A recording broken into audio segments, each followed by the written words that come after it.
Hello friends, അസ്സലാമു അലൈക്കും. ഇന്ന് ചെറിയ ഉള്ളിയെക്കുറിച്ചാണ് ഞാൻ പറയുന്നത്. ഉള്ളി നീരും തേനും ഏറ്റവും ലളിതവും ഫലപ്രദവുമായ മാർഗമാണ്. തയ്യാറാക്കുന്ന വിധം: 4-5 ചെറിയ ഉള്ളി തൊലി കളഞ്ഞ് ചതച്ച് നീരെടുക്കുക.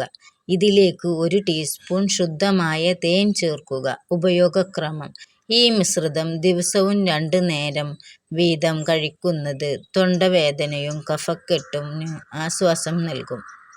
വിട്ടുമാറാത്ത ചുമ, കഫക്കെട്ട്, ജലദോഷം ഒക്കെ ഉള്ളവർക്ക് ഇതുപോലെ ചെറിയ ഉള്ളി കൊണ്ട് ഉണ്ടാക്കാൻ പറ്റിയ കുറേ ടിപ്പുകൾ ഞാൻ ഇതിൻ്റെ ഫുൾ വീഡിയോയിൽ പറയുന്നുണ്ട്. നിങ്ങൾക്ക് ഇതിൻ്റെ ഫുൾ വീഡിയോ കാണണമെങ്കിൽ ഇതിൻ്റെ റിലേറ്റഡ് വീഡിയോയിൽ ക്ലിക്ക് ചെയ്യുക. ചെറിയ ഉള്ളിയുടെയും വലിയ ഉള്ളിയുടെയും ഗുണങ്ങളും ദോഷഫലങ്ങളും എല്ലാം പറയുന്നുണ്ട്.